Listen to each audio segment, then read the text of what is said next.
Hey everybody, Steve Szara from Szara Dental Lab. And if you got to see my Ortho Tip Tuesday, my transparent decal logo video, thanks for watching. It was only a minute long. This video is going to be an in-depth video on how I actually make these decals.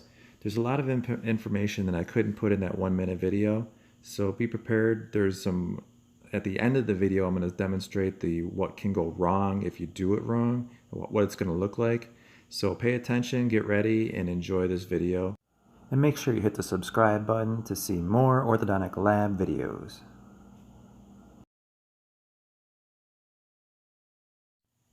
Hey, the first tip I want to teach you is make sure that you use a laser printer. An inkjet will not give you the same results. And here's a little photo of some other images that I've printed off that found on the internet that come out really cool when they're transparent. This technique works really cool for these images.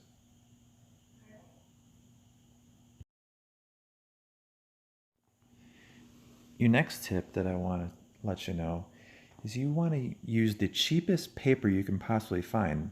Thinner, the better. Your logo will still be transparent by using the tape, but if you use really thick, high compound paper, it's actually harder to remove and it's more work. So print your labels on cheap paper.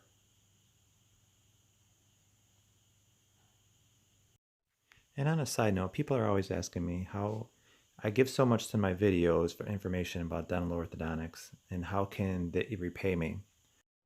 The truth is making dental YouTube videos is time consuming and not very cost effective because YouTube doesn't pay that much.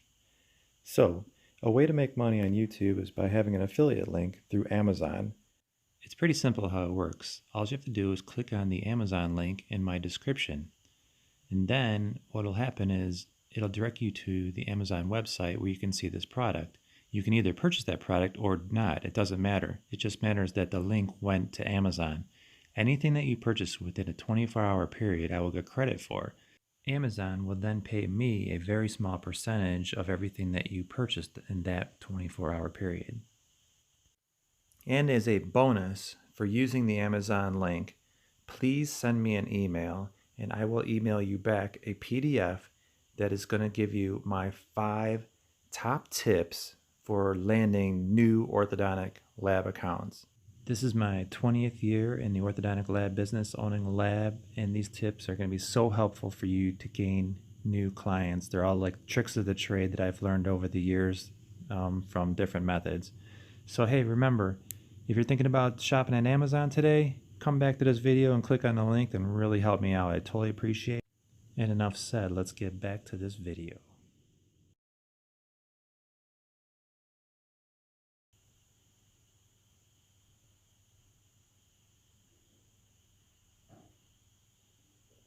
I take a piece of tape off and I seal the image. Remember that I'm only using one side of the tape. You want to get all the bubbles off. So I'm pressing pretty firm. In the video you can't really tell, but I'm pressing very firm.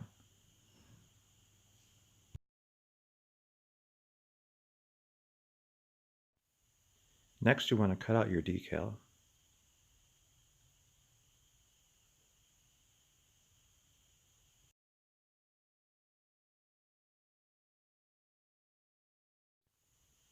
This next step you want to use lukewarm water, not too hot and not too cold, and soak your images for completely submerged for approximately 5 minutes.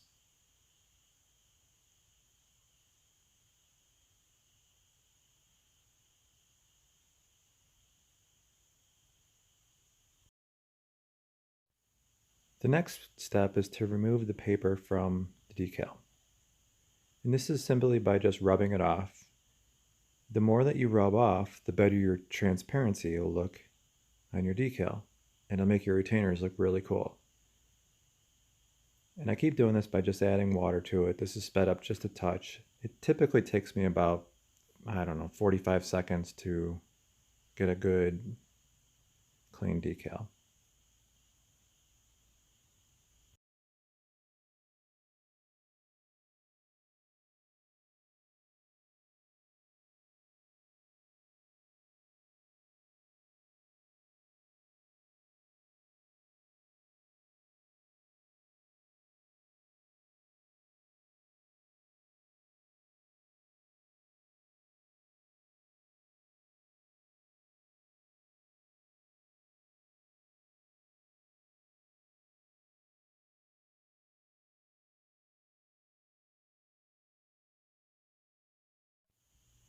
Once your decal is ready to be inserted to where you want it in your retainer, you can move it around gently and you can see exactly how it's going to fit. The transparent decals look really cool if you put them on tie-dyes or marble shaped backgrounds or dark colors.